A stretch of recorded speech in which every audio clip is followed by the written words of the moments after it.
Saudações aos entusiastas do esporte a motor, este é o GP Total. Desde 19 de agosto de 2001, no endereço gptotal.com.br e há muito tempo nas redes sociais também. Este é o nosso canal do YouTube, youtube.com/GPTotal. Vídeos sempre às noites das segundas-feiras e os nossos cortes durante as semanas. A gente reforça o convite para que você confira a playlist do nosso canal, com vários cortes interessantes, as nossas entrevistas, as nossas pautas de flashback e também as análises. Hoje um dia muito importante para a gente aqui que faz o canal no GP Total, como eu dei a dica, 19 de agosto de 2001, exatamente 23 anos atrás, estreava o nosso GP Total como site, esse site que está aí no ar até hoje. Hoje é aniversário do nascimento desse projeto que a gente faz parte, eu faço parte já há bastante tempo, o João também, e que a gente vem transformando e reinventando e amplificando, primeiro num trabalho nas redes sociais, e desde dezembro, virada para este ano de 2024, este canal YouTube. João Carlos Viana, meu querido amigo, transmitindo da nossa querida capital do Ceará, cujo nome não vou proferir, claro, já é uma tradição nossa aqui no nosso canal. Um feliz aniversário para o GP Total, meu amigo. Boa noite. Boa noite, Lucas. Boa noite quem nos assiste, ou bom dia, boa tarde. Feliz aniversário para nós, né? Um dia bem especial. O GP Total é uma reunião de amigos, principalmente, né? Mas que já por muito tempo é pautado em análises, né? Em textos de qualidade. E a gente está trazendo isso para o vídeo, né? Para o nosso canal. Nosso canal está desde dezembro para janeiro, né? Mais ou menos, não tá desde janeiro de 24 que a gente está aqui toda segunda-feira aqui para passar um vídeo legal, entrevistas, né? A última entrevista com a Alan Mosca, imperdível, foi com o Lucas e o Para Márcio. quem não viu, tem que Vale a ver, pena. porque tem muita história legal. Uma Lotus pegando fogo, a história do capacete do Ayrton Senna, como é que surgiu, como surgiu o capacete com amarelo fluorescente, em que o Alan Mosca, inclusive, tinha chance de latas de tinta explodirem na cara. Só vou dar esse spoiler que é para que você que não viu ainda essa entrevista, veja, porque está muito legal, um papo muito bacana com o Alan Mosca, que junto com o pai dele, o Cid Mosca, fizeram a Cid Special Paint, que está aí até hoje, 50 anos de atividades, continuem aí até hoje, as novas gerações também começando no negócio, que é a grande grife dos capacetes da história da Fórmula 1. É um papo bastante variado, muita coisa foi falada, além de Ayrton Senna, além dessas histórias aí. Lotus pegando fogo, gente, procura lá, tem uma Lotus pegando fogo no meio da conversa. Então, para quem não viu ainda, os cortes também.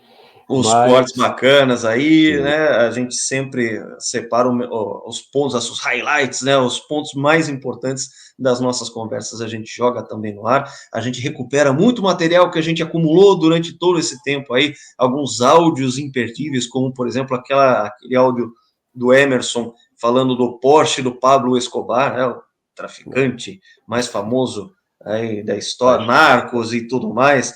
Enfim, a gente fez um áudio, a gente transformou isso em vídeo muito legal, a gente conseguiu colocar umas fotos de época e tudo mais.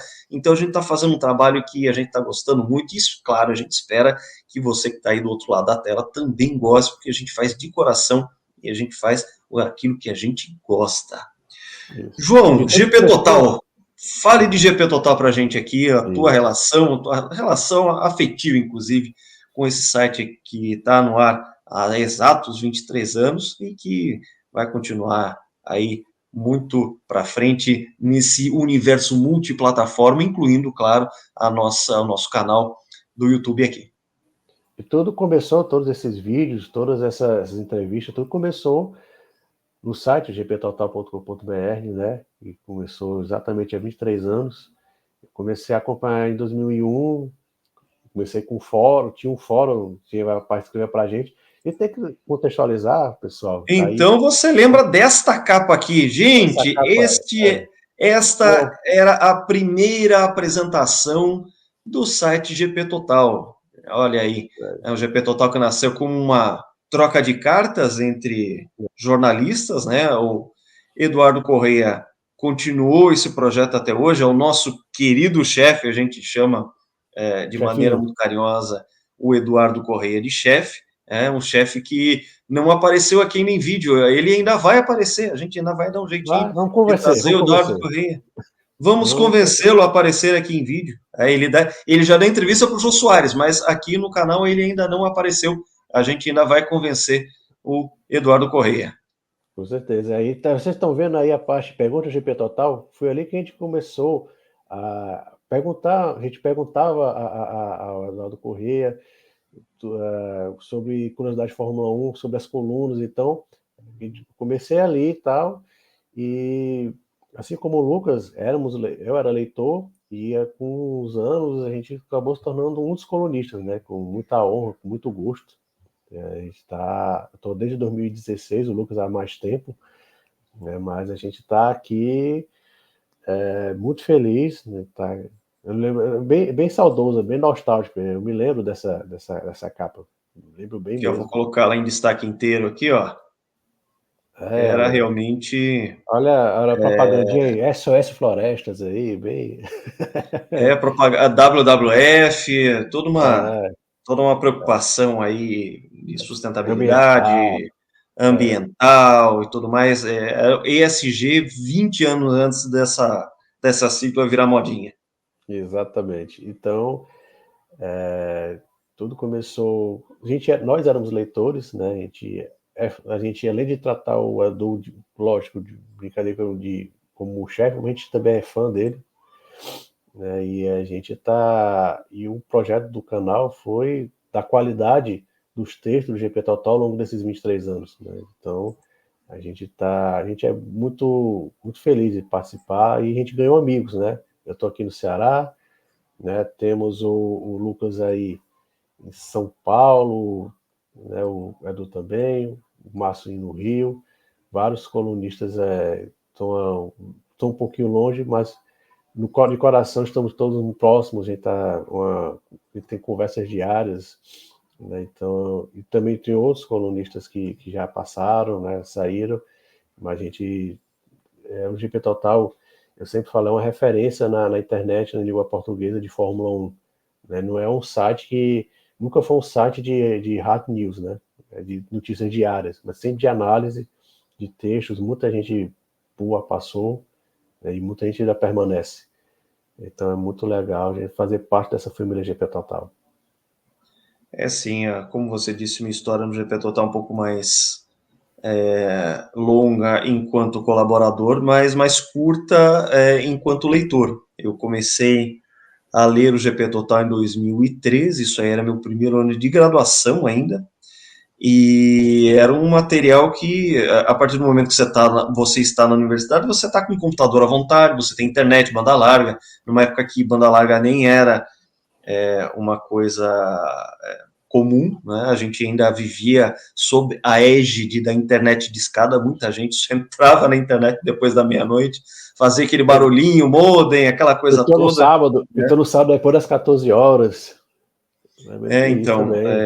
enfim, aí tipo, você começa a pesquisar o assunto, automobilismo, acabei achando o próprio GP Total, ainda em 2003, não, 2004 isso, em 2003 já comecei a acompanhar, 2004 já comecei a usar como fontes de pesquisas que eu fazia da minha bolsa de iniciação científica que eu tinha, e eu comecei, o meu primeiro projeto de iniciação científica na graduação foi sobre propaganda de publicidade de tabaco na Fórmula 1, né, publicidade de tabaco, e já tinha bastante coisa na internet, e o GP Total era uma das minhas fontes, todo material que já era produzido no site, principalmente na questão de história, porque, sim, o GP Total sempre foi isso, né, é um site de análise e de história também.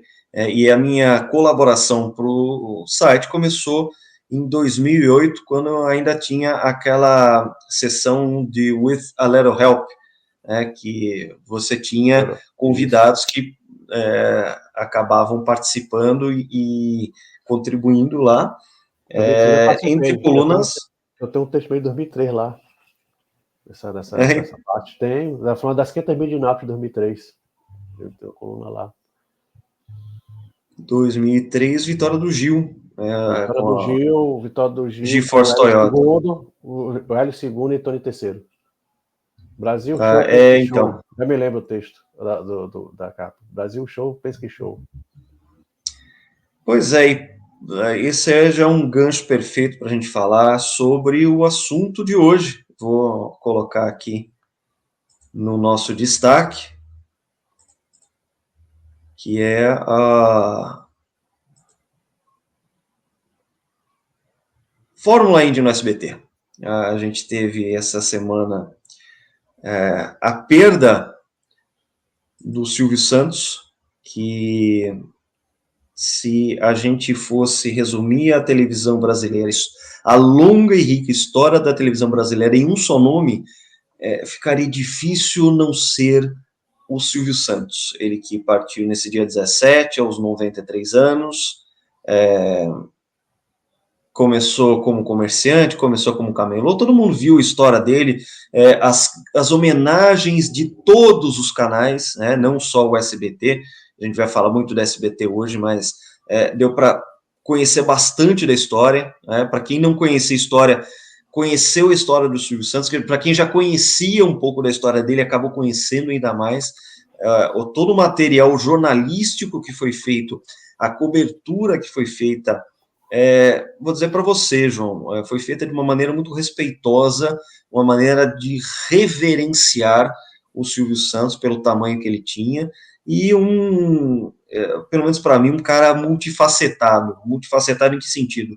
Ele era o apresentador, ele era comerciante, ele era negociador, ele era publicitário, ele era um homem de negócios também, muito duro, muito exigente, ele era uma combinação de vários talentos, e tem histórias incríveis a respeito disso, até estava lembrando, já tinha visto isso alguns meses antes do falecimento do Silvio, uma história muito interessante, a gente até pode botar aqui na descrição, João, a gente botar o link, de uma história que aconteceu com o Silvio Santos, a respeito da publicidade da Fiat Doblô, era aquele carro, né, que era espaçoso, 7 lugares, né, e precisava ser feita uma publicidade na Casa dos Artistas, e o desdobramento provocado pelo Silvio Santos para aquilo tudo foi benéfico para a Fiat, foi para a audiência dele, foi para os participantes da Casa dos Artistas, foi para a programação do SBT, as vendas do automóvel, enfim, é uma história que mostra bem que o que o Silvio fez de maneira o que ele fez sozinho, precisaria de um exército de grandes talentos, de um departamento inteiro de marketing para fazer as ideias que ele teve, os desdobramentos que ele provocou, para que o automóvel, no caso, o produto a ser vendido, no caso, que era a Fiat Doblô, que era um carro diferentão, era um carro que no normal seria muito difícil de você convencer uma pessoa a comprar, a adquirir, né? Era um carro muito diferente de todo o resto da linha Fiat da época, que estava ali tomando a liderança da Volkswagen à época em vendas de automóveis. Então, a gente vai colocar o link na descrição, assim, uma história que mostra bem quem era o Silvio Santos, todos os talentos que ele tinha, né?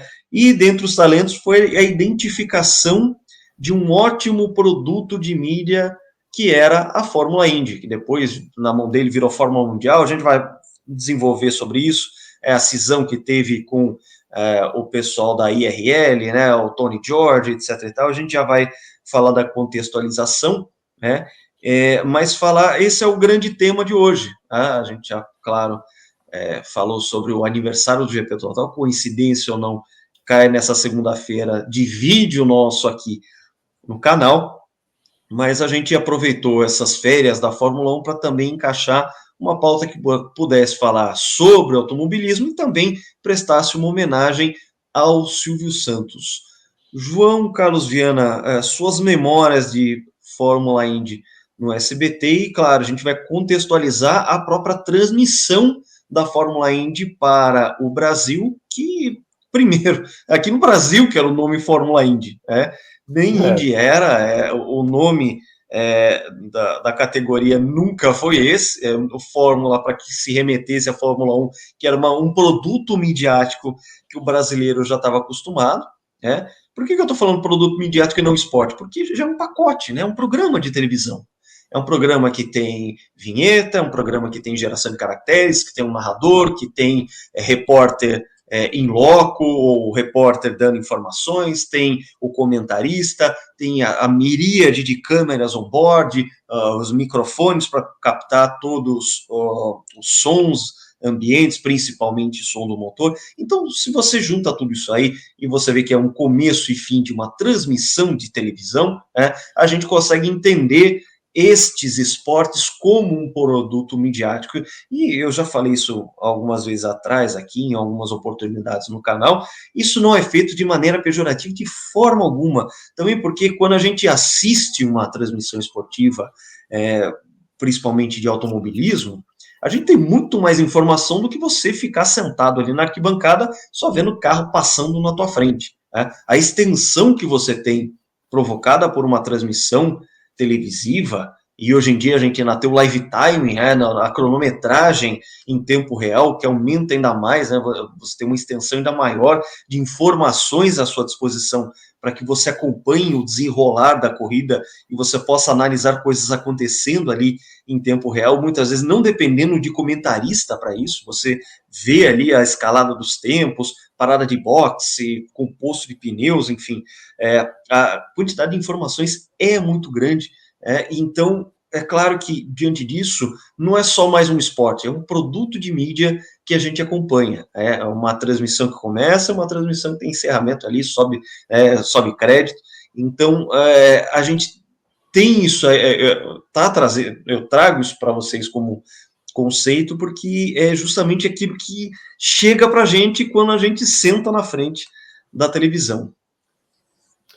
Aí eu gosto de falar que a Indy a Indy no Brasil teve muita sorte que pegou a sua melhor época, que eu considero o auge técnico da Indy, justamente no momento em que o SBT pegou a Indy para si, ali em 95, o período pré-cisão que a gente vai falar, os primeiros anos pós-cisão, a Caixa ainda estava léguas à frente da IRL, então quem transmitia SBT, e a SBT fazia uma transmissão com muito esmero.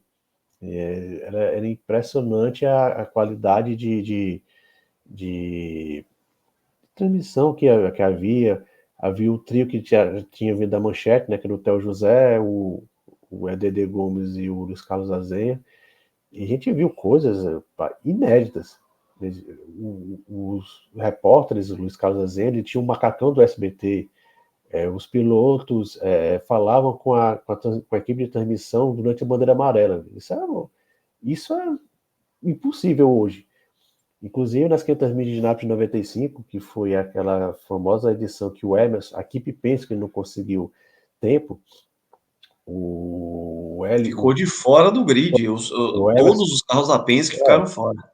E o Emerson participou da transmissão, né, a contragosto, mas estava ali na transmissão, e ele chegou a conversar com o Christian Fittipaldi via rádio. Eu me lembro até que o Michael Andretti estava liderando a corrida, ele bateu, ele falou, Christian, cuidado na curva tal, não lembro qual foi a curva, sei lá, curva 1, tá com muita farofa, não vai muito por cima, e o Christian falou, ok.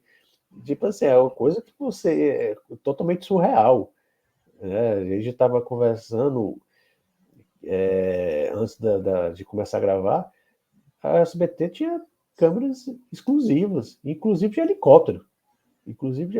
Então, era a transmissão da Indy naquele momento, nos 4 primeiros anos que o SBT transmitiu a Indy, foram espetaculares. E a gente teve a sorte de ver uma Indy espetacular justamente nesse período.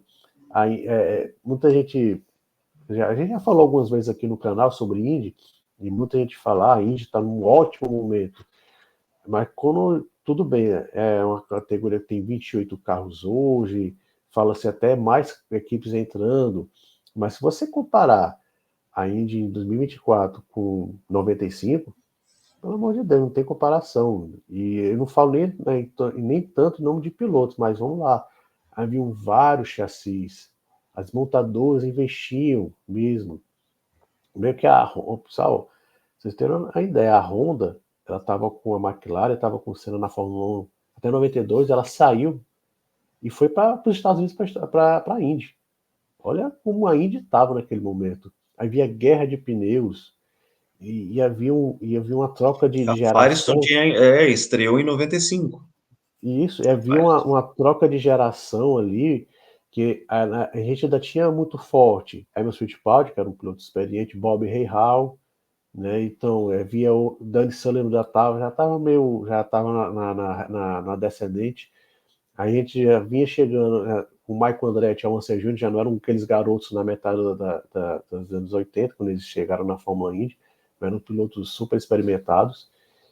E surgiu uma geração gigante de pilotos vindo da Europa, né, não tiveram chances na Fórmula 1, foram para os Estados Unidos e principalmente de pilotos brasileiros.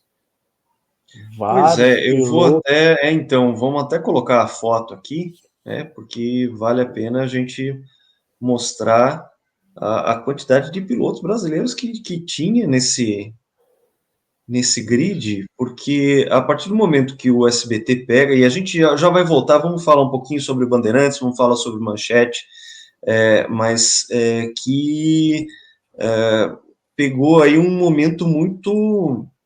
Olha o pessoal aí, ó. Esse aí é o Olha, pessoal de 95.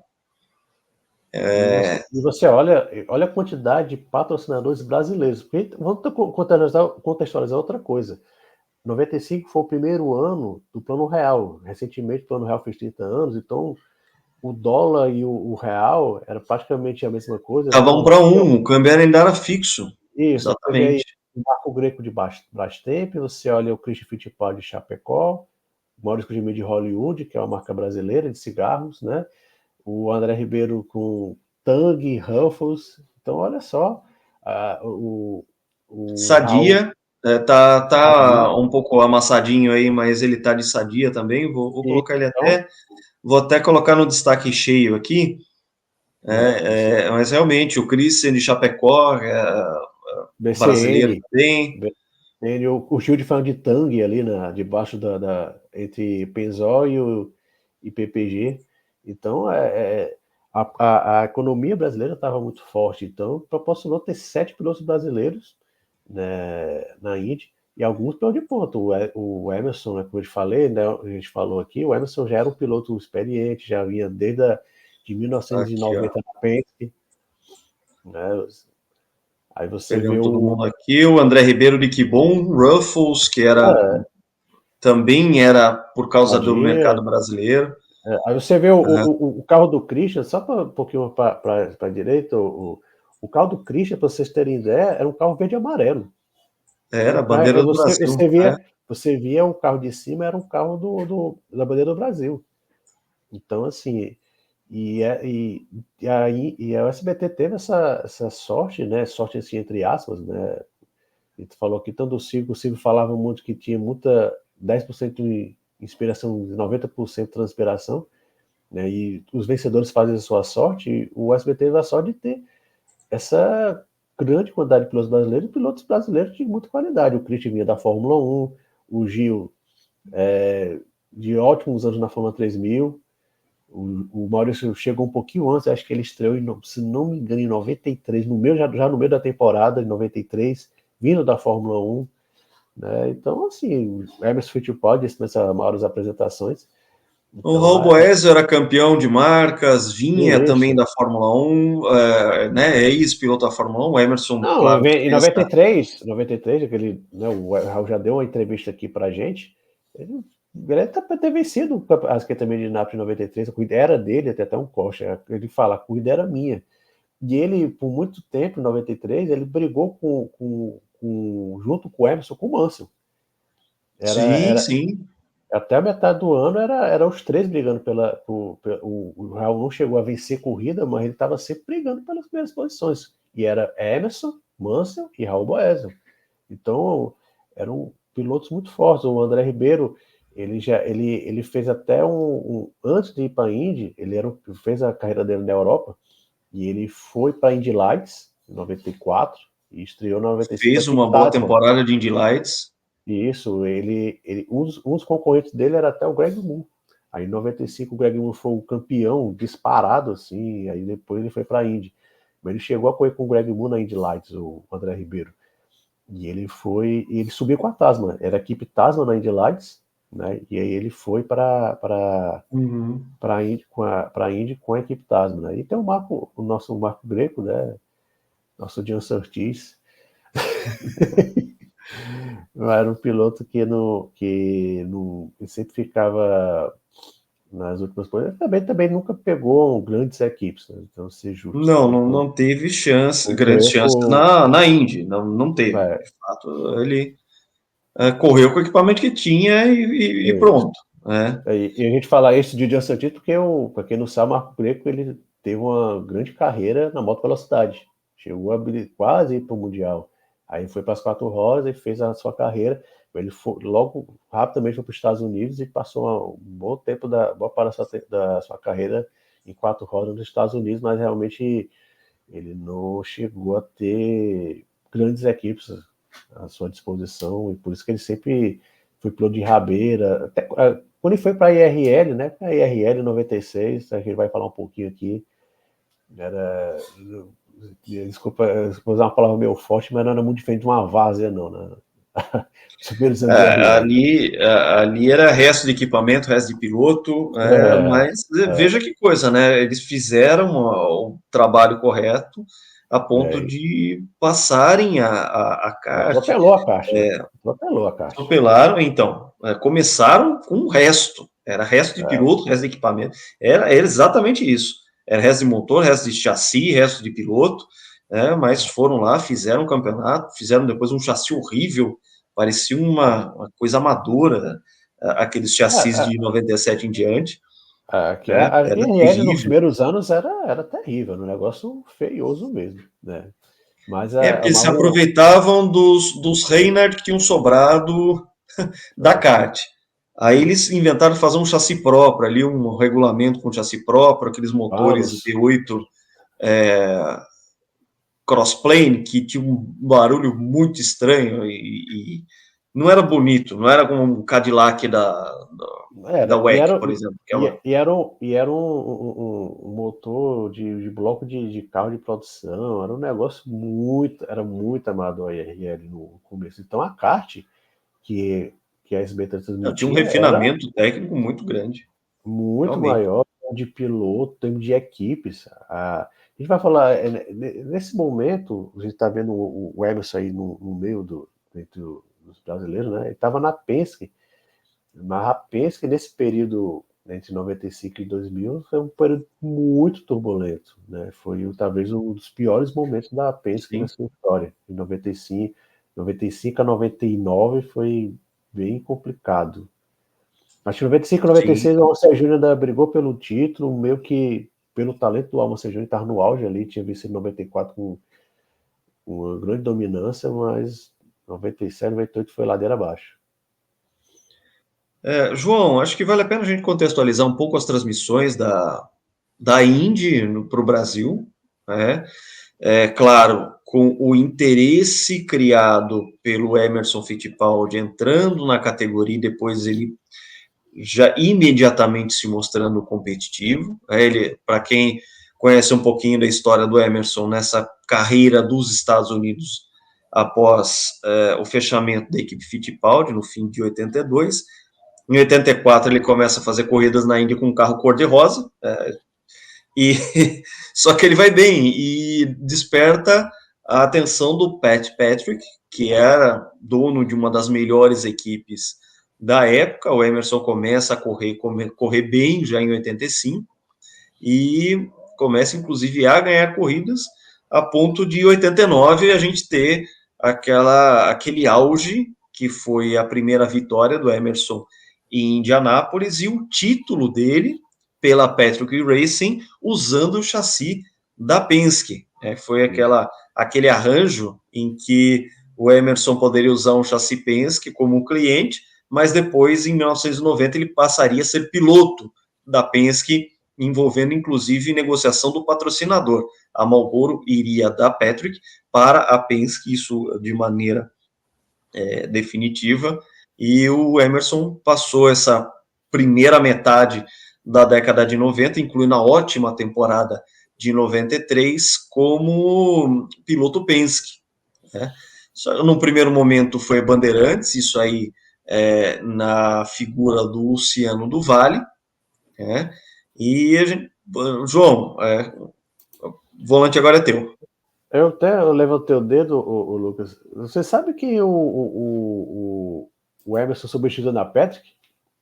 Chip Ganassi. Chip Ganassi sofreu um gravíssimo acidente. Aí o Emerson substituiu o Chip na Patrick. Pois ele era fininho, né? Acho que ele cabia no carro, né? Provavelmente ele cabia Cabia no no carro. carro, né? Cabia no É. carro, tá tudo certinho, era Aí fininho. e foi uma época que o Luciano, né? A gente também estava falando aqui do Silvio Santos, é uma pessoa que tinha um faro para grandes negócios, né? O Luciano também ele farejou a Indy como um grande negócio. Ele, inclusive, até pagava do próprio bolso para transmitir para satélite e tudo, né? E a Indy começou na Band, começou em 84. Se não me engano, a primeira corrida foi as 500 milhas de 84, quando o Emerson estreou, né? E até 92 era na Band, né? E foi de forma até surpreendente para a Manchete em 93. 93. E até em 93 que surgiu um narrador goiano, que pouco reconhecido, que foi o Theo José. Foi na Manchete, né, que ele Exatamente. surgiu, né, foi o Theo José, e depois aí deu o Dedê Gomes, e o Luiz Calazans foi esse trio, eles fizeram 93, 94 todo pela Manchete. Só que a Manchete vinha mal das pernas, né, então ela deixou de lado a Indy, e o Ciro meio que salvou, não sei se as palavras certas seriam salvou a Indy no Brasil, né? Mas e eu me lembro até que em 95, quando o Silvio trouxe a Indy para o SBT, ele chegou a negociar com o Reginaldo Leme.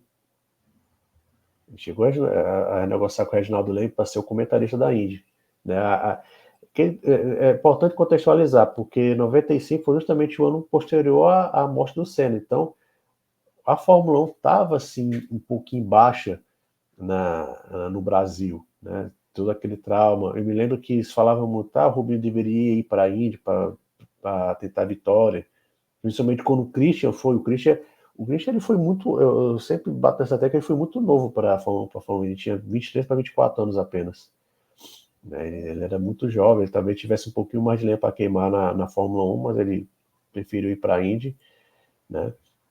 Mas até então, na Bandeirantes haviam transmissões em loco, principalmente nas 500 milhas, né? A gente vai lembrar sempre das 500 milhas de 92, que foi o acidente do Piquet, e a Bandeirantes passou praticamente o mês inteiro lá com o Elia Júnior. O Elia Júnior era o repórter dos boxes, né? Verdade. E quando migrou para a Manchete, havia o velho problema que depois a gente vai falar quando foi para o SBT, né? A Bandeirantes passava muitos jogos de futebol domingo à tarde. Então, muitas vezes as corridas da Indy não passava.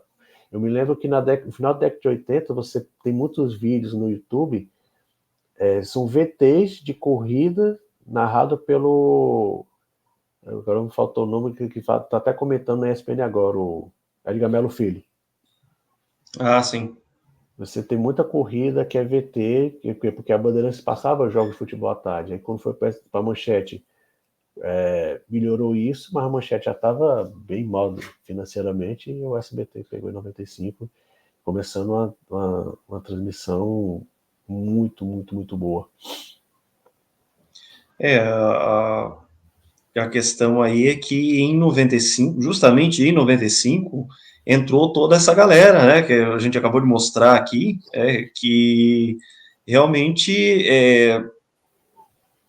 7 brasileiros no grid era bastante coisa, né, apesar da gente não ter todos eles competitivos ao mesmo tempo, isso é uma coisa que a gente vai aqui agora, temporada por temporada, a gente vai falando um pouco, mas a lembrar que quando a gente fez homenagem ao Gil de Ferran, na virada do ano, né, Gil também nos deixou, nessa foto, lamentavelmente, a gente já não tem mais a presença do André Ribeiro e do Gil de Ferran, a parte triste de olhar essa foto, mas o Gil estreou super bem naquele Grande Prêmio de Miami de 95, em que ele fez assim, ótimos tempos na qualificação, largou na 4ª colocação e tinha chance, inclusive, de ganhar a corrida já em sua estreia na categoria. Né?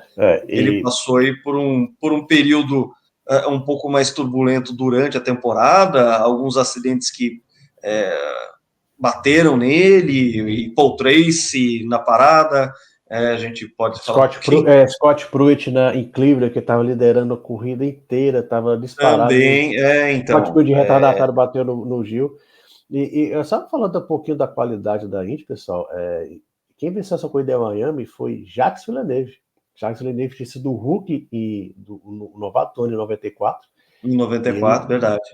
Ele venceu a primeira corrida de 95, né? E teríamos as 500 milhas de Indianápolis de 95, e quem já comentou aqui que a equipe Penske não conseguiu classificar, nem o Alonso Júnior, que era... Detalhe, o Alonso Júnior era o atual vencedor das 500 milhas, tinha vencido em 94 com o pé nas costas, aquele motor Mercedes totalmente... OHV.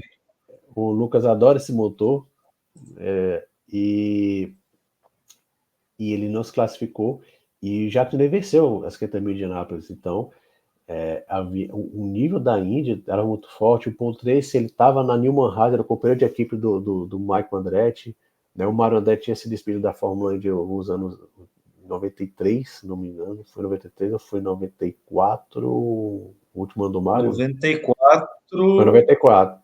Acho que foi 94. O Michael Andretti, quando ele voltou para a Indy, ele voltou pela Ganassi.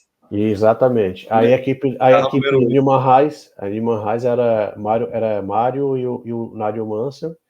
Aí o Mário Andretti se despediu, fez a última temporada dele em 94. Aí a equipe Newman Haas foi Michael Andretti e Paul Tracy. Quer dizer, olha a quantidade de nomes históricos que eu tô falando. A equipe, o Raul, que está aí na equipe do Duracell, estava na equipe do Bob Rahal. Equipes, estamos falando aqui de equipes fortíssimas. Então, o Marco Greco tinha como companheiro de equipe na Gales era o Adrian Fernandes, já com aquele patrocinador azul, vermelho e branco, né? Verde e vermelho era Tecate. Cerveja Tecate. Isso, Tecate.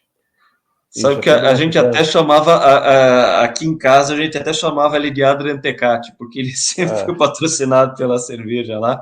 A gente não chamava de Adrian Fernandes, não.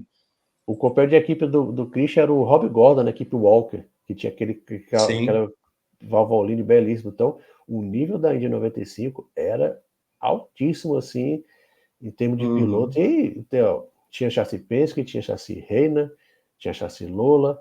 Aí você dá uma olhadinha aqui, tinha motor Mercedes, tinha motor Honda, tinha motor Ford, já não tinha Chevrolet, mas tinha 3.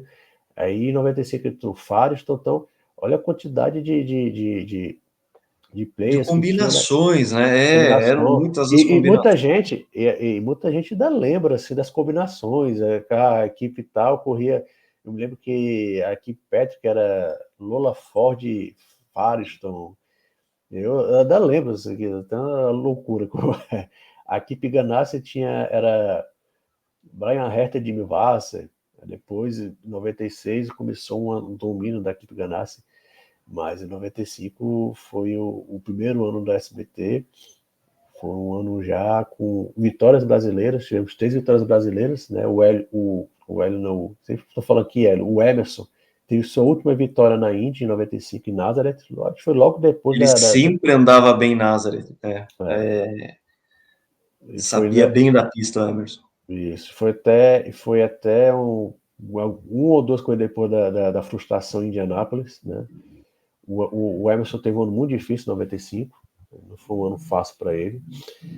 Teve as vitórias do André Ribeiro, que está aí ao lado entre o Marco Greco e o Marisco Jamin.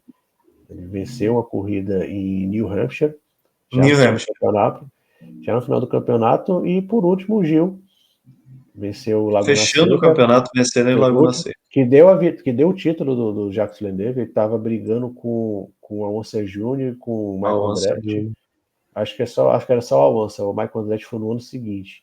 A briga com o Alonso Júnior, mas o Jacques estava com uma vantagem muito boa, tanto que foi uma corrida bem problemática em Laguna Seca para o Jacques. Ele chegou a estar brigando com o Gil, acho que ele chegou a liderar, o Gil em segundo, aí começou a ter vários problemas, ele foi várias vezes aos boxes, mas a vantagem dele era muito boa, ele foi campeão nessa corrida, e o novato do ano era o Chris Fittipaldi. Ele fez um grande primeira metade do campeonato. Aí o Gil, com essa vitória... Chegou em segundo nas 500 milhas, né? Isso é bom lembrar, né? O Christian, a única participação dele em Indianápolis. Ele chegou a estar 2 voltas naquela corrida. Ele chegou a estar 2 voltas do primeiro colocado, tirou volta e chegou em segundo, né, com chance. Ele chegou até com o Bob Real do terceiro colado. 95 foi um ano maravilhoso para a Indy. Eu acho, o auge técnico da categoria foi ali, e o SBT deu um show de transmissão. Como eu falei aqui, foi uma transmissão com muito esmero, com muita novidade, né? Por mais que a Globo fizesse um ótimo trabalho na Fórmula 1, aqui a SBT fez na Indy 95 e diante, principalmente em 95, foi algo que chamou muita atenção. E isso abriu alas para a primeira corrida da Indy no Brasil. Foi em 96, Rio de Janeiro, né, Jacarepaguá, fizeram um circuito oval, era até o circuito oval Emerson Fittipaldi, lembro muito bem disso. E eu me lembro que foi assim, como assim, tudo que tinha disponível de publicidade e divulgação naquela época, o SBT usou para divulgar essa corrida e para melhorar ainda mais a situação. Vitória brasileira, da André Ribeiro. André Ribeiro, né, ninguém falava muito nele, o Gil era o principal, o Gil e o Christian eram os principais pilotos do pessoal mais jovem, né, tirando o Emerson. O Emerson nem na Penske estava mais em 96. E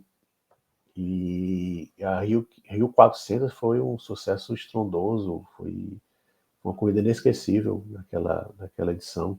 O SBT fez uma baita divulgação, baita mesmo. Eu me lembro assim muito vivamente como foi aquela divulgação. A Fórmula 1, ela estava nessa ressaca pós-Senna, que era impossível não acontecer, inclusive para o Brasil, e de repente o brasileiro que foi acostumado por 20 anos a não assistir automobilismo, mas torcer por brasileiro correndo em alguma pista do mundo, viu que tinha 7 brasileiros na Indy. E a gente tinha nisso um produto midiático, voltando a falar de produto midiático, muito interessante. Tanto que até peguei aqui, antes da gente começar esse nosso vídeo de hoje, né, eu fui pesquisar quais eram os patrocinadores que o SBT tinha conseguido atrair para ser os Masters, né, da mesma forma que como a gente tinha na Fórmula 1, quando a gente era criança, que era Esso, Brahma, US Top, lembra? Bela Camisa Fernandinho, isso aí. Só que é muito velho, lembra?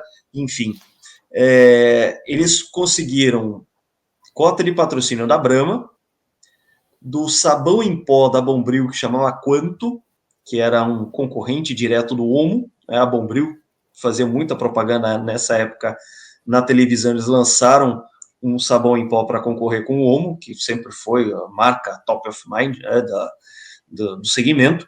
Bolacha Tostines, que também vendia horrores na época, tinha as propagandas, né? O Tostines é fresquinho porque vende mais ou vende mais porque é fresquinho?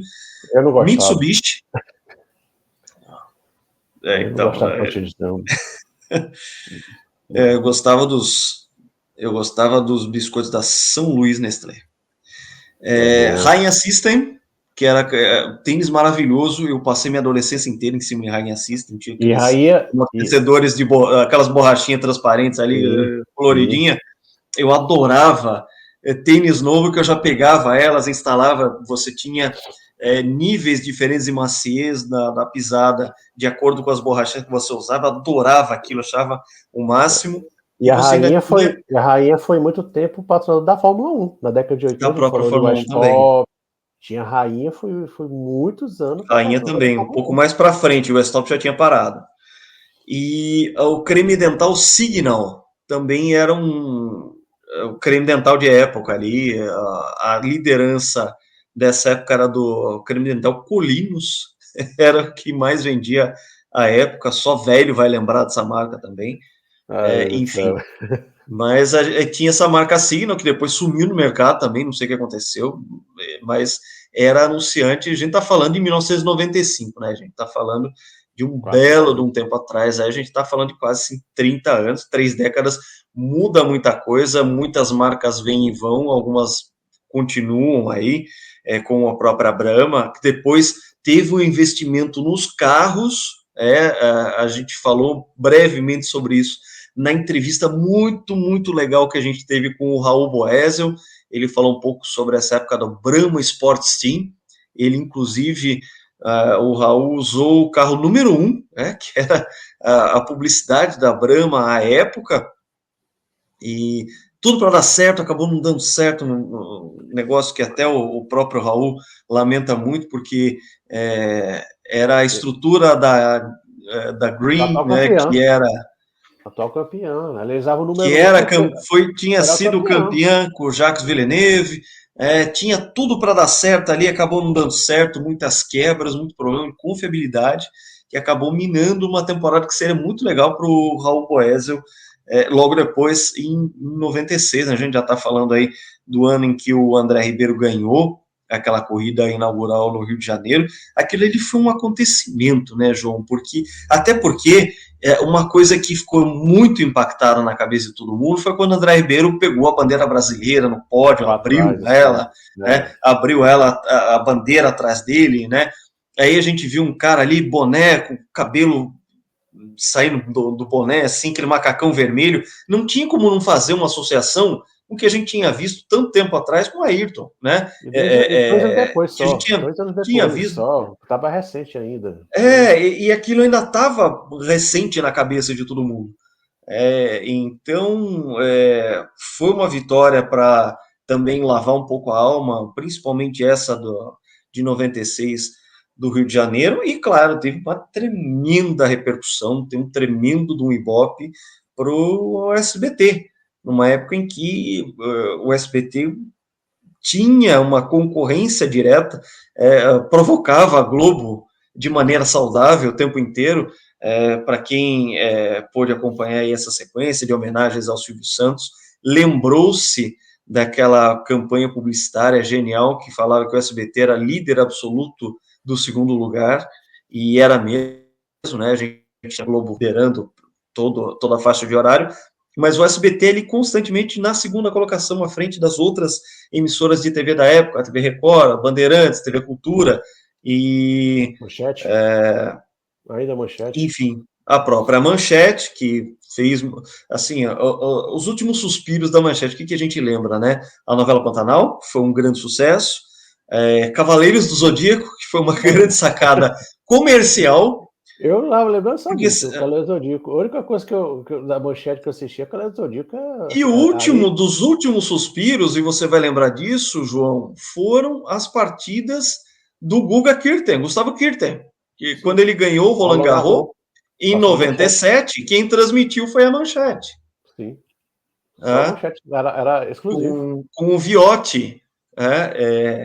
E, nossa, assim, essa fase do Guga, ele estourou em 97, continuou numa boa fase até 2000, e nisso a gente já teve essa transição da manchete para a rede TV. Né? Né? Foi uma coisa, inclusive, improvisada durante as partidas de tênis, rede TV, era um nome assim, era um nome improvisado, só para não falar mais TV Manchete, porque estava ali para caçar concessão e devendo para todo mundo, aquela situação caótica da TV Manchete. Enquanto isso, a gente tinha o SBT disputando realmente com a Globo, e essas primeiras provas da Indy, com esse monte de brasileiro, apesar de ter poucas vitórias à época, para a quantidade de brasileiros que tinha, ainda chamava muita atenção.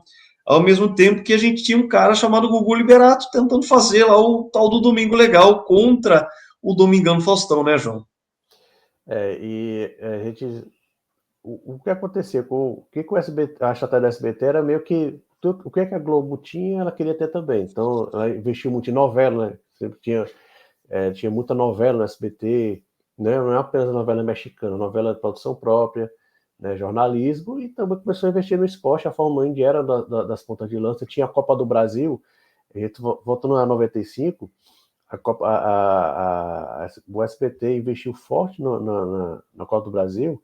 E eu me lembro que a final Corinthians e Grêmio foi a maior audiência da história da SBT por muitos anos. Ela bateu a Globo, horário nobre, de goleada. A Globo lambeu feridas naquele dia, naquela final do Campeonato Brasileiro. Mas o que começou a afetar a qualidade da transmissão da Indy não foi de fora da SBT, foi justamente dentro da SBT. Né? Havia uma guerra muito forte, surgiu mais ou menos nessa época, entre Gugu e Faustão, né? E as coisas da Índia eram domingo à tarde, a grande maioria era domingo à tarde. Então, por mais que o SBT tivesse muito ganho publicitário, o Lucas acabou de falar em quantidade de patrocínio, não faltava patrocínio para transmitir a Indy. 1, 2, 3, 4, 5, 6 patrocínios, 6, 4, 5 patrocínios. Você vender 6 cotas de patrocínio num produto que você nunca tinha passado na tua TV, era estreia do automobilismo no SBT em 95. O SBT nunca tinha passado corrida de carro nenhum. Exatamente. Eu me lembro que a SBT também passava a Fórmula Truck. Ela passava corrida de Fórmula Truck, né, nessa época aí também. Mas a Indy era a grande ponta de lança junto com a Copa do Brasil. Mas a Indy era domingo à tarde. E o SBT começou a investir em programas programas mais populares de palco, domingos à tarde, e isso acabou afetando a Indy, porque o Gugu dava audiência ao Gugu. Aí você até falou em uma briga saudável, não era tão saudável não, Lucas. Não, muitas vezes apelativa. A gente viveu os anos 90 para ver. Sushi erótico, esse tipo de coisa, eu acho que não era tão saudável assim, né? Inclusive, eu tenho aqui uma história para contar que foi sensacional. Entre os programas que existiam domingo à tarde, era o Em Nome do Amor. Acho que o pessoal mais antigo vai lembrar que não era nem com o Gugu, era com o Silvio Santos. E que ele botava, na época pré-Tinder, né? Que ele chamava uns casalzinhos, aí botava para dançar um bolero do Júlio Iglesias e namoro amizade, né? Ele fazia namoro amizade. E eu me lembro que quando eu estava no segundo ano, uma colega minha de sala, ela foi convidada, ela foi daqui para São Paulo participar esse Em Nome do Amor. Cara, foi uma comoção no colégio, me lembro demais, todo mundo falava da menina, cara, e tinha uma história que ela teria chamado o Silvio Santos para dançar forró, e todo mundo queria ver se era verdade, se ela tinha chamado. E eu me lembro que quando ela voltou de São Paulo, ela perguntou, Vera, quando é que vai passar? Ela disse, vai ser próximo domingo. Só que o que acontecia? Quando eu chegava no próximo domingo, tinha uma corrida da Indy, não posso nunca. Só passou lá pela terceira ou quarta semana, porque tinha uma corrida da Indy. Ela ficou de mentirosa um mês inteiro. Eu me lembro que era até a filha da amiga dela, que ela era muito bonita, essa menina. Então, isso é só um exemplo de como assim, havia essa disputa dentro do SBT entre a Indy, né, e o Gugu. Né? Então, isso foi até meados de 98. O que aconteceu também em 98, a gente falou aqui na Copa do Brasil em futebol. Né? O SBT estava investindo forte em esporte, e em 98 o SBT fez uma proposta assim, super vantajosa para transmitir o Campeonato Brasileiro. Né? E ela até prometeu, ó, vamos passar os jogos no meio da semana, na hora da novela da Globo. Foi um negócio, foi uma briga feia. E ainda assim o Clube dos 13 preferiu a Globo. A Globo cobriu a proposta e a Clube dos 13 ficou com a Globo. E o Silvio Santos ficou muito desgostoso com isso. É tanto que logo depois da Copa do Mundo de 98, toda a equipe de esporte foi dispensada, não conseguiu mais nada de futebol, e o único remanescente foi a Indy. Aí a Indy começou a sofrer, as corridas começaram a ser off-tube, né?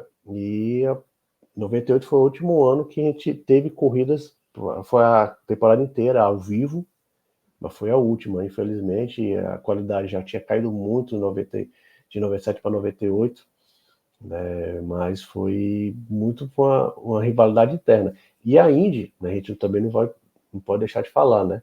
E a Indy também ganhou uma rival interna, né, que em 96 houve a famosa cisão da Fórmula Indy. Né?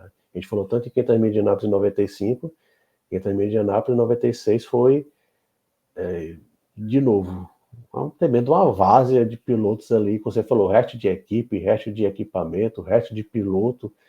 Né? O vencedor das 500 milhas de Indianápolis de 96 foi o Bud Lazier, que era um piloto totalmente fundo de grid na Indy unificada até 95, era um piloto fundo de Sim, grid. sim. Um piloto, aí eu me lembro que quem brigou com ele foi o David Jones, que também era um piloto, que ele era até, ele corria mais na Europa em coisa de endurance. Alessandro Zampedri se quebrou todinho na última volta em Indianápolis naquele ano, era o piloto, era retardatário na Índia até 95. Também, era Aí, muito... e voltando à transmissão, o SBT, ele chegou a ter os dois campeonatos. Só que a diferença era a caixa era o campeonato mundial da Fórmula Indy e aí era o campeonato americano da Fórmula Indy. Aí as primeiras Passava em corridas... VTs de madrugada, isso eu lembro Isso, bem. Tá? isso. Era uma Aí coisa assim que era mais a título de curiosidade. Eu falei assim, olha, vamos transmitir também a IRL aqui, que é o campeonato americano. aí o pessoal da IRL não gostou e foi para a Bandeirantes. O Luciano do Vale comprou de volta e a Bandeirantes voltou a transmitir as 500 milhas de Anápolis em 97. E a Bandeirantes transmitiu por muitos anos. Aí, essa fase obscura, podemos dizer assim, da IRL. Enquanto o SBT ainda ficou com a Fina Flor, até 2000 a Indy estava, a IRL, a kart era o grande campeonato da Indy, com certeza. A gente Que pode aí falar, surgiu o nome Fórmula Mundial. O era pessoal horrível, que acompanhou a época lembra pelo amor de disso. Deus. Né?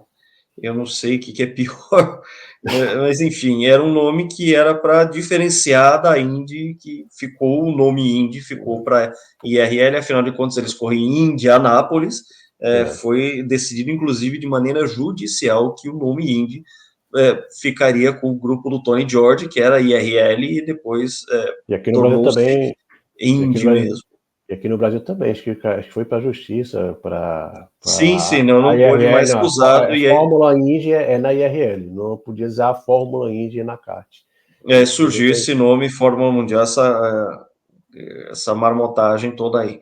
Mas uma coisa que o SBT acabou dando azar é que tudo indicava lá em 95, aquele montoeiro de brasileiro, muitas promessas, muita gente chegando na época, pessoal muito jovem, não emendou vitórias. Porque em 96 ganha o Vasser com a Chip Ganassi, aí já começa aquele reinado da Chip Ganassi com o equipamento Reynard Honda Firestone. Em 95 a Firestone volta para a Indy, tem lá todo um desenvolvimento. O próprio André Ribeiro era o único brasileiro de Firestone na época, mas em 96 já era o melhor pneu da kart, Aí Ele já motor, 98, então, já era o Honda, né, já era o 96. Honda. Em 95, eles já tinham um baita do desenvolvimento, porque as 500 milhas de Indianápolis em 95 já ficou muito claro que o motor Honda era muito forte. O André Ribeiro teve um problema elétrico, por isso não disputou a vitória. E o Scott Goodyear, que tinha o outro carro Honda da Tasman, jogou fora a corrida. Que ele queimou a largada, a última relargada, ele se embananou inteiro, Foi, pela, tomou punição. foi infantil aquela relargada do Scott Goodyear. Foi infantil. Foi claro que ele tinha queimado a relargada. Ele ficou na pista, não vou. Para quem não lembra do lance, teve uma última bandeira amarela, na hora da relargada ele passou o pace car. Só isso, ele enfiou o pé, ele passou o pace car. O pace car não tinha nem recolhido para o box ainda, ele sumiu na frente, obviamente foi punido por causa disso, ele chegou a cruzar, salvo engano, ele cruzou ali de Ele não chegada na cumpriu. frente, Ele mas ele foi não, então, foi desclassificado, mas não encostou. Ele recebeu, ele recebeu entre aspas, né, a bandeirada na frente do Villeneuve, inclusive. Ele não chegou, ele ficou Isso, foi isso mesmo. querendo Tá, não falar, tô, não vou. então, minha memória ainda está intacta, pelo menos nesse aspecto está. Aí em 96, o Gil começou a ter mais pontuação, ganhou em Cleveland, o André Ribeiro ganhou não só no Rio de Janeiro, ganhou em Michigan também, então surgiam aí. Mas você vê que coisa, né? Em 96, em 96, o Christian Fittipaldi não ganhou nenhuma corrida, mas ele pontuou mais que os dois. Mas o Gil tinha mais destaque, o André Ribeiro mais destaque, porque eles estavam ali vencendo corrida. E o O Christian próprio já Christian. de Manhães, já tinha competido com Então, o ele Michael já Andretti. tinha feito um campeonato 95 tão bom que foi chamado em 96 para ser companheiro do Michael Andretti. Mas como o próprio o Christian fala em alguns depoimentos e tudo mais, a Nimo Haas era muito Andretti, né? Tá Era demais. muito uma casa Andretti. Então, para ele, claro, ficou um pouco mais difícil de trabalhar isso. Mas em 96 ele fez uma ótima temporada, por muito pouco. Ele não termina em pontos à frente do próprio Michael Andretti. O Ele Michael teve brigou pelo ali. título até a última corrida. Ele e o Jimmy Vasser Jr., o Jimmy Vasser, o Jimmy Vasser, ele foi. O pessoal fala assim, que foi um dos piores campeões. Eu não gosto muito dessa expressão, mas o pessoal gosta muito de citar o Jimmy Vasser, né? Em 96. O Jimmy Vasser, ele era um patinho feio da geração dele, Sim, porque botava-se muito mais fichas no Robbie Gordon e no Brian Herta nessa época. Eram os pilotos que eram considerados mais talentosos que o Jimmy Vasser. O Vasser ficou na Ganassi, você vê, o Brian Herta era companheiro dele entre o Zanardi em 96. Aí que eu ia falar justamente disso, né? Que ficou aquela sensação que o Zanardi, que o Vasser talvez não fosse um piloto tão brilhante, porque o Zanardi estreou em 96, ele foi o novato ano, e na última corrida, Laguna Seca, ele fez aquilo com o Brian Herta, que o Brian Herta nunca mais se achou na carreira, que foi simplesmente TPS, né? A ultrapassagem, que aconteceu aquilo ali, que o Jimmy o próprio do Brian Herta, até o Colton Herta sente aquela ultrapassagem, porque foi o Zanardi, vou usar uma palavra forte de novo, ele humilhou o Brian Herta naquele. E o pior que o Brian Herta, ele era assim, uma vítima. O Zanardi era meio cruel com o Herta, que teve uma corrida eu acho que foi em Vancouver, que ele também ultrapassou o Herta assim, muito nas últimas voltas para ganhar a corrida, o Zanardi. Ele teve uma corrida, eu não vou, se não foi em Vancouver, foi Laguna Seca, o Zanardi passou o Herta muito nas últimas voltas para vencer, né? Aí, só continuando aqui a ordem cronológica, né? Em 97 o Brasil só teve. Não, mas eu tenho que colocar isso aqui no ar, porque assim, a foto do The Pass, né, é uma coisa assim que vou até colocar aqui. Não, eu vou até colocar aqui na tela, porque realmente foi uma coisa incrível, vale muito a pena a gente colocar aqui também, porque temos aqui a imagem, já estamos colocando no ar, porque assim, não tem jeito. Aquilo ali foi o cartão de visitas do Zanardi. E a partir daquilo ali, ele cresceu demais. Ele E foi ele... o Hulk do ano e em 96, o piloto mais, não existe essa palavra na época, mas usa uma palavra mais hypado, é o Greg Moore. O Greg Moore ele começou muito forte Essa em foto, 96. olha aí, João, essa foto é Lucas, sensacional. vou lembrar aqui. Eles dariam track limits nessa ultrapassagem Pois é. com gol. Já até o pessoal da gente daria um track limits nessa que essa daí foi o coitado do Brian Reto até hoje Pois tá é, eu vou até faturando. deixar aqui enquanto a gente fala, porque realmente foi uma coisa Hoje, maravilhosa. aí, e o Zanardi, eu não, sinceramente, Lucas, eu não sei se essa foi a primeira vitória do Zanardi na Índia, eu não tenho essa de cabeça. Mas eu me lembro que ele foi em terceiro lugar no campeonato, aí ele derrotou o Greg Moore, que era o piloto, era o queridinho de todo mundo, tinha sido campeão da Indy Lights 95 com o pé nas costas, e ele começou muito bem, ele era muito novo, ele tinha 21 anos apenas. Começou muito bem aquele ano de 96, mas o Zanardi Então, o começou Zanardi, ele ganhou Portland, a primeira dele. Ele ganhou 3 corridas naquele ano, de isso. 96. Aí ele Só que acontece, encerrou aí o Jimmy Vasser já tinha vencido 4 corridas ali logo no comecinho do em ano. oval, em oval. Ele andou muito bem nesse ano em oval. Você está muito na minha memória, ele era muito bem em oval.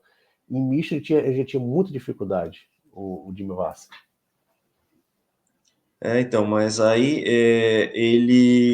o Vasser conquistou 4 vitórias aqui, ó, pela ordem. Miami, Surfers Paradise, ele ganhou, Long Beach, tá? E ele ganhou depois aquela US 500 que aconteceu no mesmo dia das 500 milhas de Indianápolis. Foi, foi um fracasso de público. Mas Um o Jimmy fracasso Vasser, total. mas o Jimmy Vasser ele andava muito bem em oval. Em misto ele já patinava um pouquinho mais. Ele teve essas duas, porque o começo da Ganassi foi muito forte naquele, foi surpreendente. Ninguém esperava o Chip Ganassi e o Jimmy Vasser tão forte naquele ano. Mas a partir da metade do ano ele já começou a patinar, principalmente em circuitos mistos, e o Zanardi meio que tomou de conta, né? E foi Então, nas 6, aqui, ó, 1, 2, 3, 4, 5, 6, 7, nas 7 primeiras corridas de 96, o Zanardi só pontuou no Rio de Janeiro, a vitória do André Ribeiro, que ele chegou na 4ª posição. Então, o começo do ano no Zanardi foi muito ruim, mas a partir do momento que ele ganha em Portland, ele ainda teve. Em Detroit, ele chega em 11º, lembrando que naquela época 12 pontuavam na kart. a A pontuação partir do clássica momento que daí. ele pega. A partir do momento que ele pega a mão e ganha em Portland, aí ele faz 2 segundos consecutivos, ele tem uma não pontuação, depois ele ganha em Mid-Ohio, chega em terceiro em Elkhart Lake, depois ele ainda tem a vitória lá, depois uma não pontuação em que ele foi pole em Vancouver, ele ganha em Laguna Seca, ou seja, já estava mostrando que a partir do momento que ele ganha em Portland, ele já era o primeiro piloto da Ganassi. Só que Essa, o Vasser ganhou é, muito, ele já tinha pontos que o Zanardi não tinha. essa corrida em Vancouver, eu me lembro bem, ele liderou a corrida todinha e foi jogado para fora da pista por um retardatário. Vou lembrar quem foi. Ele liderou a corrida quase toda. Ele foi jogado para fora, jogado no muro por um retardatário. Foi um negócio bem. Lembrou muito que a famosa corrida de Cleveland do Gil com o Scott Pruitt. Eu não vou lembrar qual foi o piloto, o retardatário. Mas essa corrida também, eu me lembro que o Azen foi entrevistar o Zanardi. O Zanardi estava furibundo da vida. Me lembro demais. Não, então, e aí em 97 e 98, a gente teve essa situação em que o Zanardi dominou. O conjunto que ele estava muito forte, ele tinha o Maurice Nunn como um engenheiro, que era um cara que conhecia muito o chassi Reynard, ele tinha um acerto muito bom, o Zanardi realmente pegou a mão tanto dos mistos quanto ovais, circuitos de rua, e fez 2 campeonatos impecáveis em 97 e 98. Em 97, o grande rival dele acabou sendo o Gil de Ferran. Sem nenhuma vitória. E o detalhe é que não Sem venceu nenhuma corrida. com esse detalhe, né? O Gil fez um monte de top 5 ali, fez alguns pódios, teve aquela corrida lá de Portland que o Mark Blundell ganhou dele na linha de chegada, que o Ah, Boesio chegou em terceiro. O que eu ia Boesio falar até agora. lembrou dessa corrida aí, É, que foi um negócio muito legal, né? eu ia Foi falar uma justamente, corrida louca aquela lá. eu acho que foi a melhor corrida da Indy nesse período, de 95 a 2000, foi essa de Portland. Já falei em outros vídeos, reforço aqui o convite. Tem isso no YouTube, tem isso em português. Essa corrida em português vale a pena assistir. Foi uma das melhores corridas que eu assisti na vida. E com certeza foi a melhor corrida da Indy nesse período. Foi uma corrida, choveu, parou, choveu de novo, parou. E o Gil quase venceu essa corrida, né? Na verdade, quase venceu os três, né? Os Os três, três, a os três chegaram a chegada emparelhados. foi maravilhosa. Foi uma corrida realmente muito marcante dessa época, né? Essa época de Né? SBT, Indy SBT. Foi muito marcante, até porque o Mark Blundell sempre foi um piloto de segunda linha na Fórmula 1. Isso. O maior mérito, assim, o grande highlight da carreira dele foi uma pole position insana das 24 horas de Le Mans em 90, com um carro da Nissan. Existe um board dessa volta, você vê que ele está realmente jogando tudo contra nada, ele, enfim, uma pilotagem ali de uma bravura maravilhosa, e o Blundell aquele ano acaba vencendo 3 corridas na temporada. Foi E uma a única coisa também vitória, surpreendente. a única Com a vitória equipe brasileira Pac foi. West, que era uma das equipes E clássicas da época. eu ia falar justamente isso, né? A única vitória brasileira em 97 foi do Maurício Gugelmin, que era companheiro de equipe do Blundell, em Vancouver. Foi nessa corrida que o. Não, eu confundi, 96. Foi justamente na primeira vitória do Maurício Gugelmin, depois de muitos anos. Ele não vencia desde a Fórmula 3000, fazia muitos anos que ele não vencia. E foi a única vitória do Maurício na Indy. Uma corrida, Então, aí a já gente no final pegou do esse ano. azar em que a gente teve em 97, a única vitória brasileira foi do Maurício, aliás, uma temporada ótima do Gugelmin em Da 97. Peco West. Ele Da tá, Peco West, foi muito da boa. própria Pac West, sim, sim, eles estavam muito bem como equipamento, como equipe. E em 98 a gente não teve vitória nenhuma no Brasil. Foi. O que complicou também e o que acabou levando também o SBT a levar isso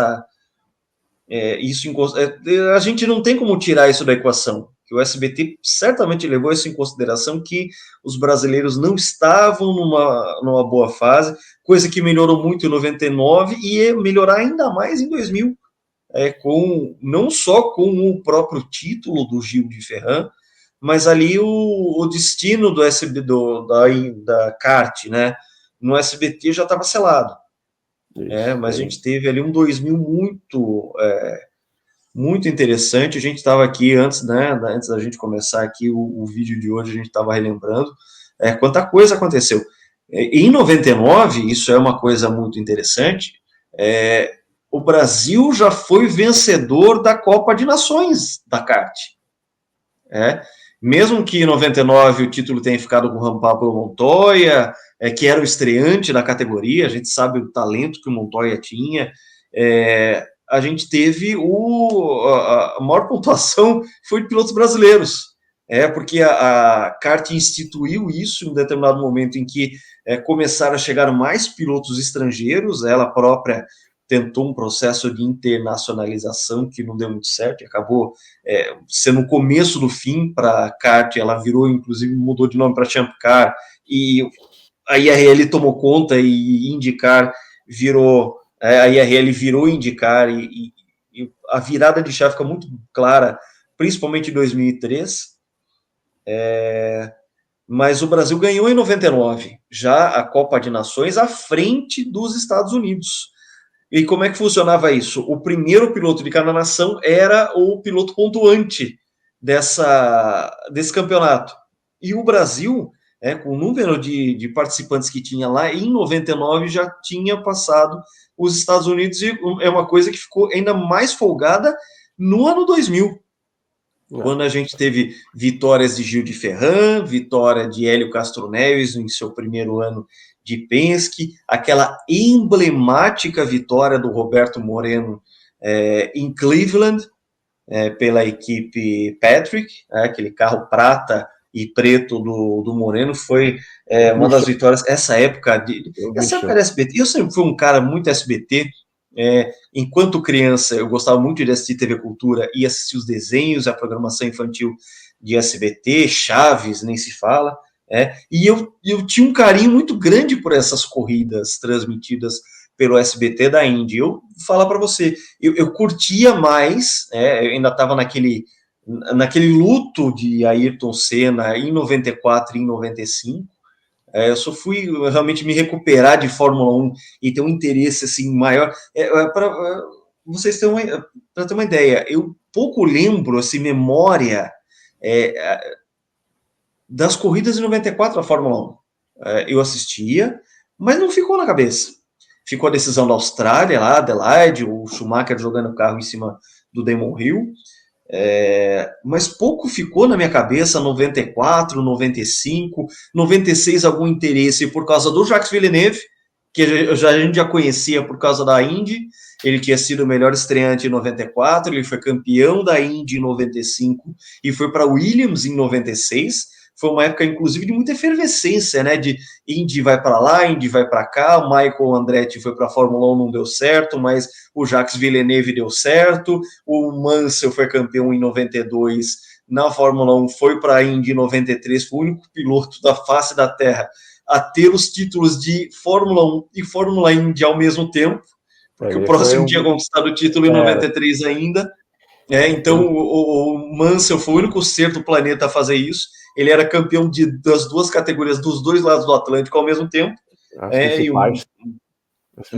As principais categorias do mundo, ele tinha o título em simultâneo por alguns dias, ele foi detentor dessa marca, mas eu lembro com muito carinho essas transmissões da Fórmula Indy, Fórmula Mundial, kart, queira chamar como quiser.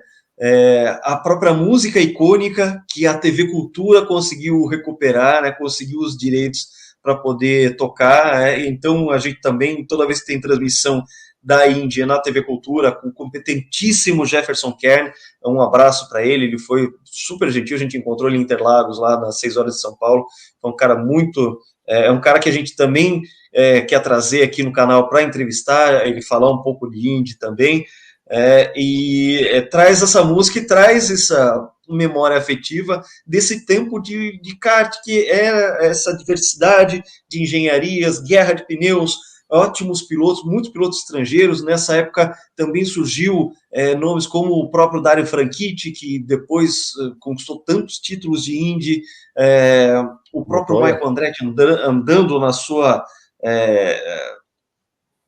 seu talento, o talento que ele tinha, o Paul Tracy dentro daquela doideira dele, foi para Newman Haas, depois voltou para Penske, depois foi para Green, ganhando corridas, batendo, fazendo algumas coisas atrapalhadas.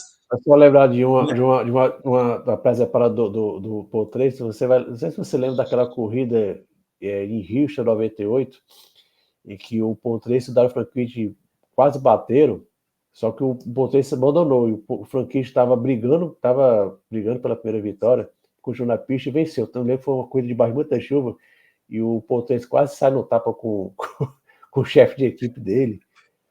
Então a Indy era deliciosa acompanhar, foi o que eu falei. Então era rico de personagens, né? Tinha muita coisa, era as corridas eram legais. Também. As corridas eram de alto nível, as corridas eram legais.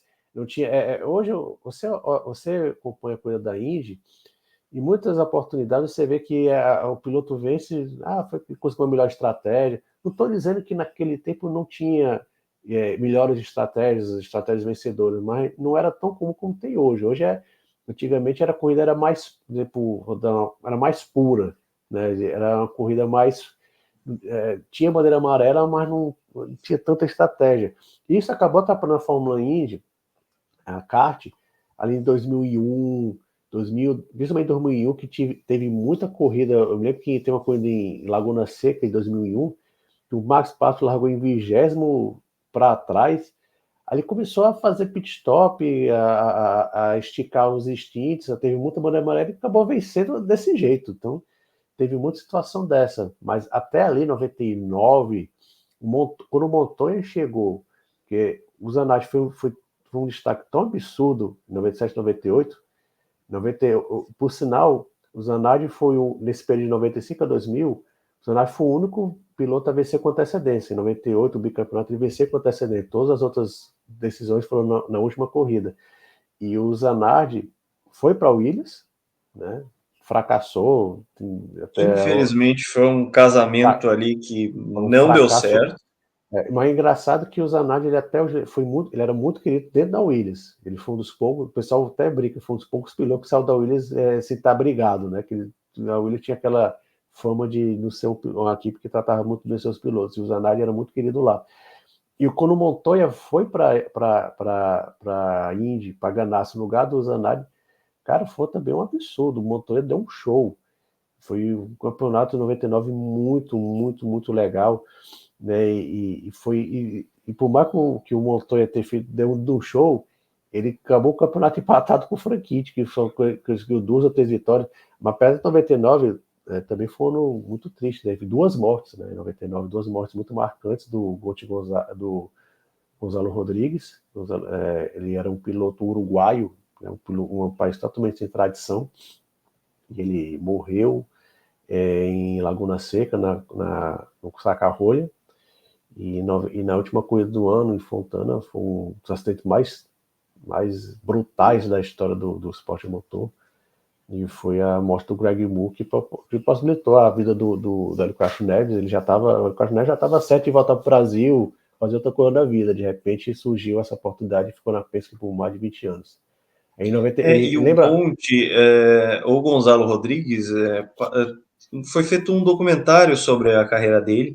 Ele tinha Muito tudo para ir para Patrick Racing, que é uma vaga que acabou ficando com o Roberto Moreno em 2000.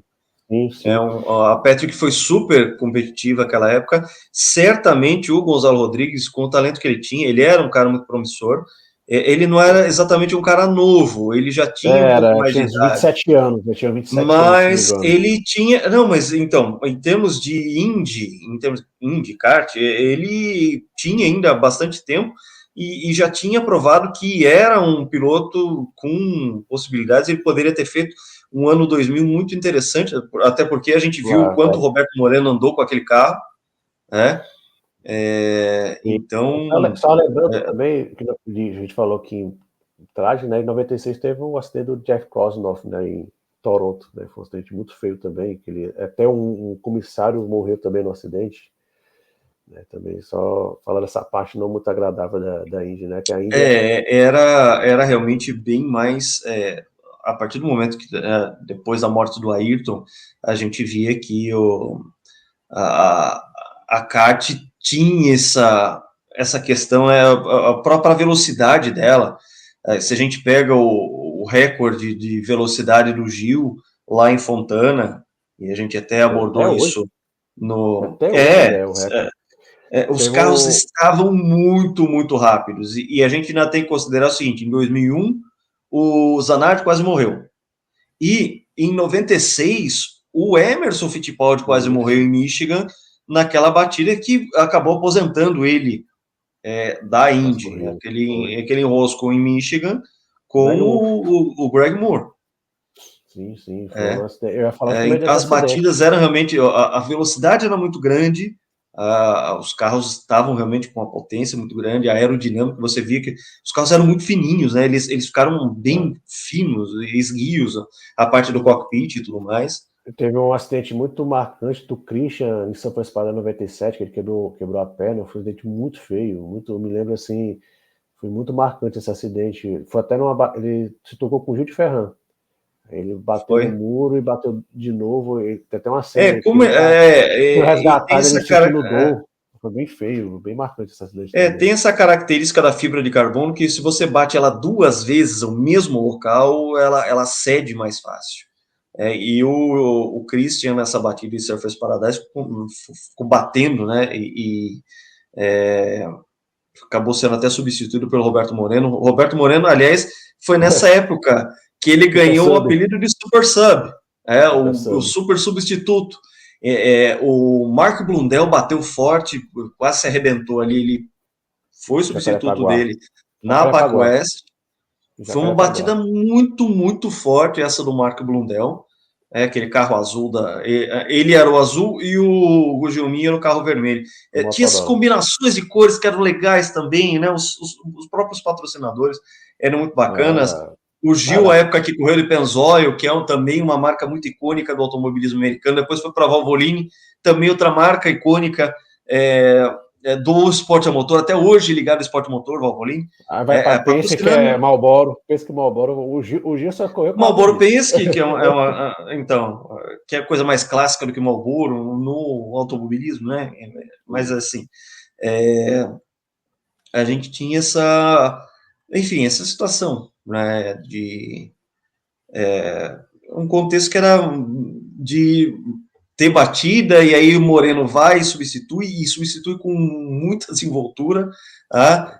Moreno pegando top 5 com o carro do Mark Blundell, ele também fazendo pódio com o carro da Newman Haas do Christian, né, em mais de uma oportunidade, né, de substituição. Ele ia substituir o Greg Moore, né? Ele ia substituir o Greg Moore em Fontana, né? Também, ele já estava pronto para ir, e o Greg Moore resolveu correr.